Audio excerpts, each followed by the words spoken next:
Bismillahirrahmanirrahim. Assalamualaikum warahmatullahi wabarakatuh. Waalaikumsalam warahmatullahi wabarakatuh. Alhamdulillah wassalatu wassalamu ala Rasulillah wa ala alihi wa sahbihi wa man wala amma ba'd. Alhamdulillah puji syukur kita panjatkan kehadiran Allah Subhanahu wa taala karena pada kesempatan kali ini kita bisa hadir dalam diskusi yang diselenggarakan oleh beberapa banom di lingkungan PWNU Kalimantan Barat, yaitu Ansor, PWI KPMI Kalbar, Fatayat, Iksas, Hisaniyah, dan sebagainya.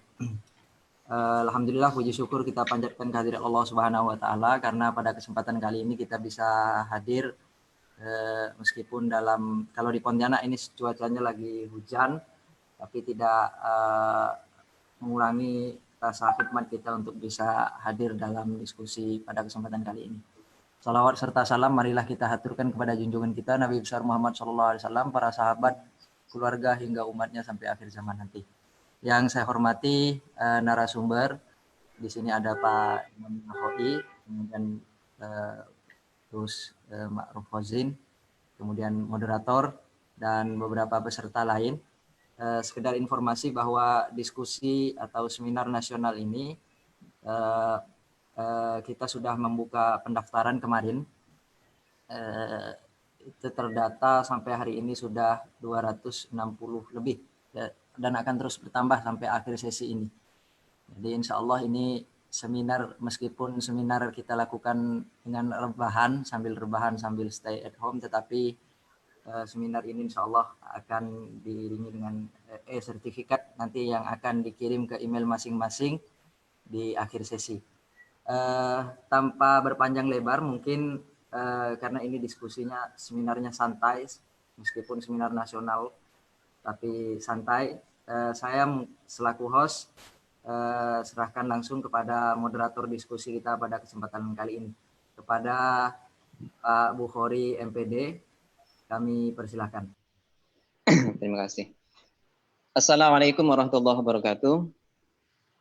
Bismillah, alhamdulillah, wassalatu wassalamu ala rasulillah wa ala alihi wa mawalah, ma ba'd. Para peserta seminar nasional online yang saya hormati dan tak lupa kedua pemateri, yaitu yang mulia Kiai Haji Imam Nakhoi MHI dan Kiai Haji Ma'ruf Fozin yang alhamdulillah hadir bersama kita hari ini. Alhamdulillah, sekalipun dengan segala keterbatasan ini, maka pada saat ini kita dapat melangsungkan seminar nasional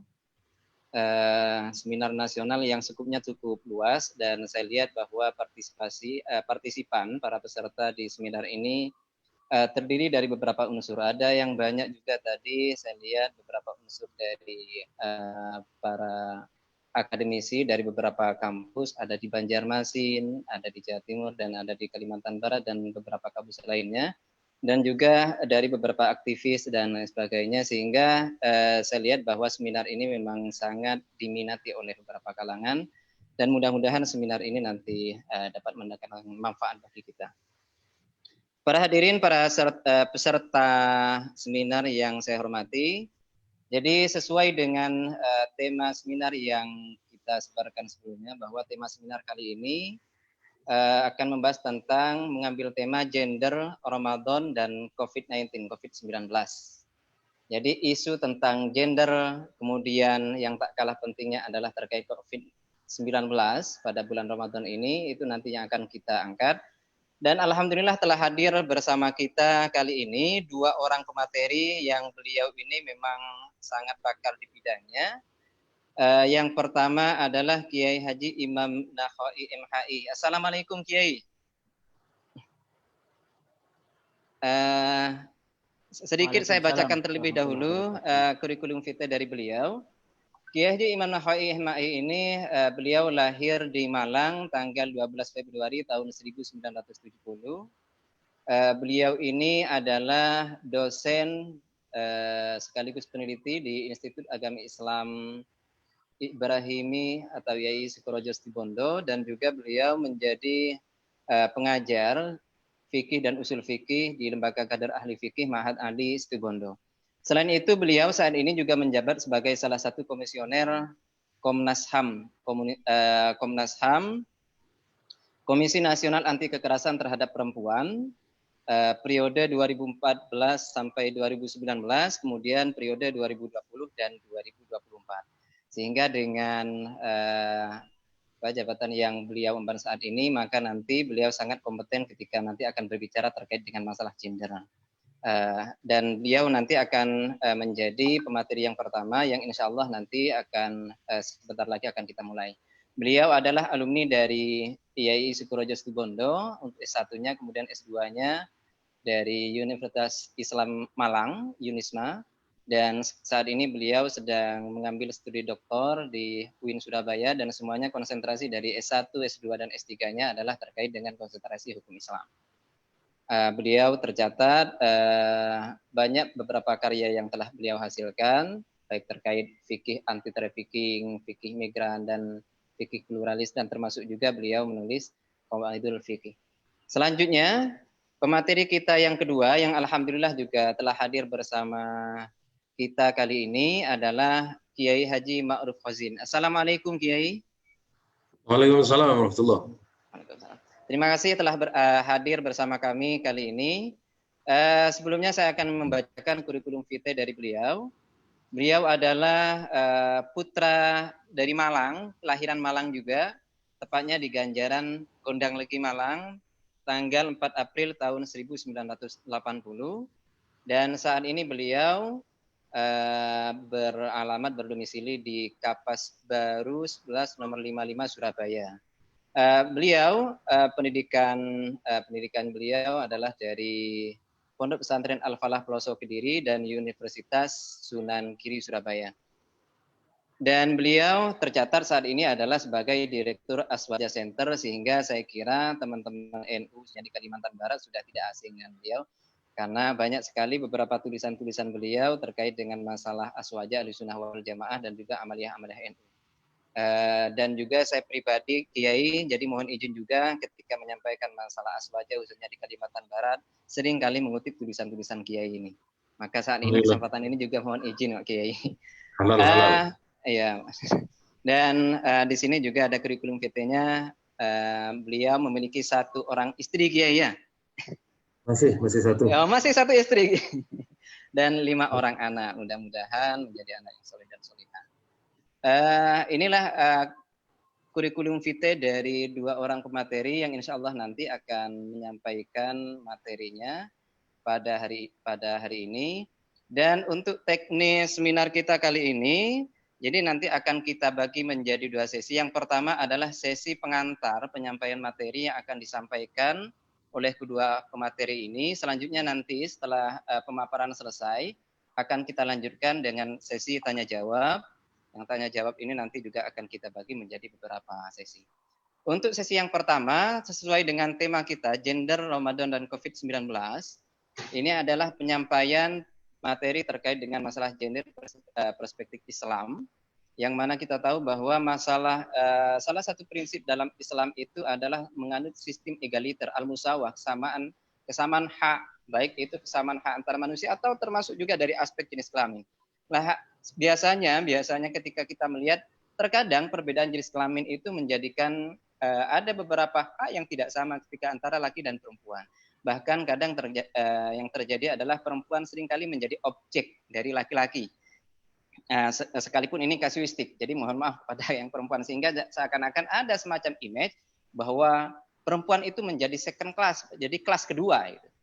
Sementara nanti bagaimana sebenarnya pandangan gender ini terkait dalam masalah Islam? Jadi hal ini nanti akan dikupas tuntas oleh pemateri yang pertama, yaitu Kiai Imam Nahoi MHI. Kepada beliau, jadi untuk kami berikan kesempatan untuk memaparkan materi yang pertama ini, kurang lebih nanti Kiai dalam pengantar ini sekitar 20 menit atau boleh lebih nanti kami pasrahkan kepada Kiai. Baru setelah itu nanti akan kita lanjutkan pada pemateri yang kedua. Jadi dengan segala hormat saya menyerahkan kepada pemateri yang pertama Kiai Haji Imam Nahoi MHI untuk menyampaikan materi yang pertama. Silakan Pak Kiai.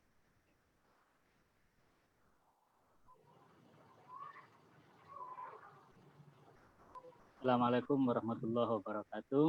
Waalaikumsalam Salam. warahmatullahi wabarakatuh. Bismillah, walhamdulillah, wala haula wala quwata illa billah. Yang saya sangat takdimi Kiai Ma'ruf Khazin. Jazakumullah, Sidi. Assalamualaikum Kiai, nggih. Waalaikumsalam warahmatullahi wabarakatuh. Dan sahabat-sahabat sekalian yang juga sangat saya hormati. Temanya sangat berat ini sehingga saya tidak mungkin mengupas tuntas katanya moderator tadi. Tapi, mungkin akan mengambil beberapa sisi yang menjadi akar al-judur, akar dari ketidakadilan gender ini. Kalau kita melihat beberapa mitos ya, dan kemudian bahkan bukan hanya sekedar mitos tapi juga cara pandang fikih di pesantren, kita mengenal beberapa cara pandang, misalnya bahwa almar'atu naqisatu aqlin wa dinin, bahwa perempuan itu kurang akalnya, atau bahwa perempuan adalah setengah dari laki-laki. Kemudian perempuan adalah konco wingking atau sebagai pelengkap. Perempuan adalah sebagai sumber fitnah, aurat atau penyebab Adam yang laki-laki keluar dari surga. Kemudian bahwa akikoh perempuan adalah 1, sementara laki-laki adalah 2 banding 1. Dalam akikoh termasuk juga warisan. Kemudian kencing laki-laki yang dibedakan. Kemudian doa laki-laki misalnya lebih mustajabah daripada doa-doa perempuan.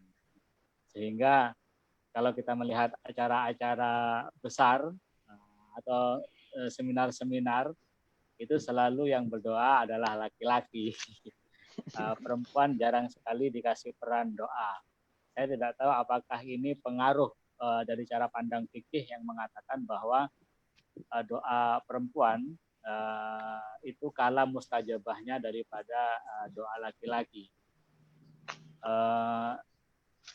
Kemudian ada juga perbedaan sholat, misalnya imam sholat, kesalahan dalam sholat yang tidak boleh ngomong subhanallah karena auratnya adalah, suaranya adalah aurat. Kemudian cukup bertepuk tangan, tepuk tangannya pun diatur sedemikian rupa sehingga tidak kelihatan bahwa itu tepuk tangan perempuan dan seterusnya.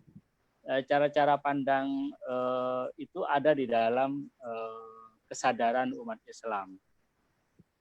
Misalnya saya kasih contoh satu saja, di kitab bisa 2 nanti ya, di kitab Mughnil Muhtaj misalnya. Di sana dikatakan bahwa jika ada